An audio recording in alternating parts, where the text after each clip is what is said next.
Of race in the United States, an eminent sociologist from Tennessee State University, Dr. EKSanford. And of course, Dr. Sanford has been with us on a number of occasions, and each time he brings us excellent information. And Dr. Sanford, let me welcome you to the show this morning, and to tell you how delighted we are to have you here this morning to deal with this topic of the sociology of race. Now, it might sound strange to talk about the sociology of race, but I felt that as a sociologist, you have all the information, academic information, and et cetera, so that we could sort of build the show around this kind of information. And I think that that will be quite informative in reference to what we're trying to do here.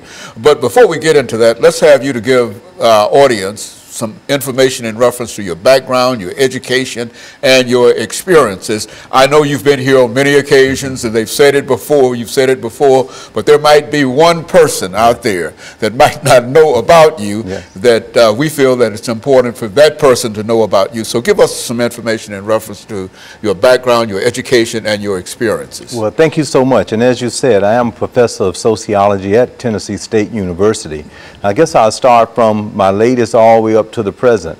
I did my postdoc at the Pennsylvania State University in Penn State, and there I dealt with the elderly, intergenerational family studies, and inequalities that exist within the elderly population of the United States. Prior to that, I was at Howard University in Washington, D.C., where I did my doctorate degree on the homeless elderly. Again, looking at race differences as well as homelessness within the United States. But while there, I had some unique experiences at working with the national headquarters of the American Red Cross in HIV/AIDS education.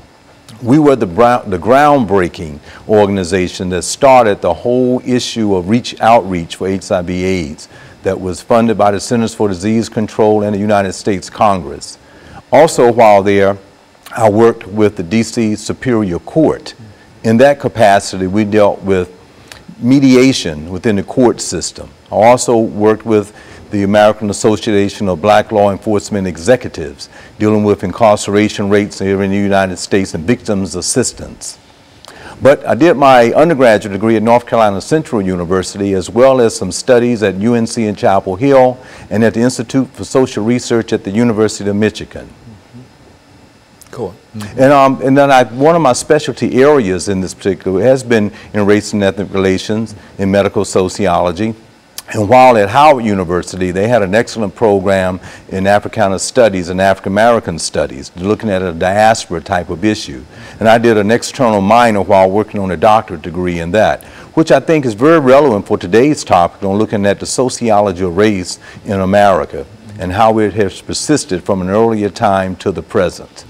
And so I think that we've got some excellent information, and you've got the best experience to really talk about the sociology of race in America. What would you say in reference to making a statement that would sort of bring into view your basic information that you're going to deliver to us today? Give us sort of a capsule of what you wish to bring to us this morning. Absolutely. I think race, what I would like to view an audience to understand, is a very complex issue, and it's totally ingrained in the very fabric of the American culture.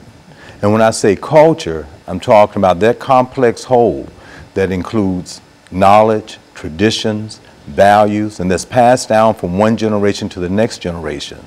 So with that said, it's important to understand how race actually came about, how it was constructed here in America from 1619 to 2016. So I would like at the very outset to understand the complexity of it, because sometimes it gets so ingrained that we become so commonplace, and it becomes something that we just think that is just everybody know about it. Everybody knows about it. Like a language, for an example. We were born in America, so we learned to speak the English language. And as a result of that, we were born in America, and with certain cultural traits that exist, those things are learned as well.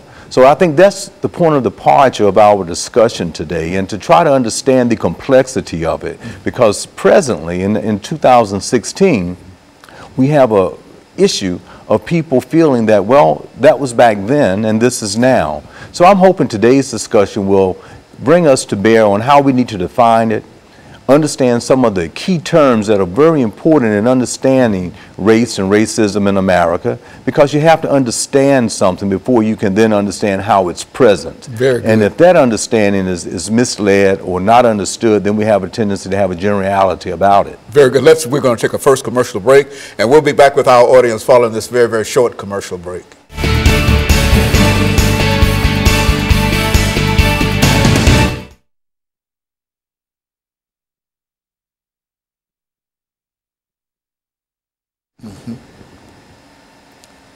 And so what I'll do, I'll just introduce the show again, and you do just as you did this time, just take it on.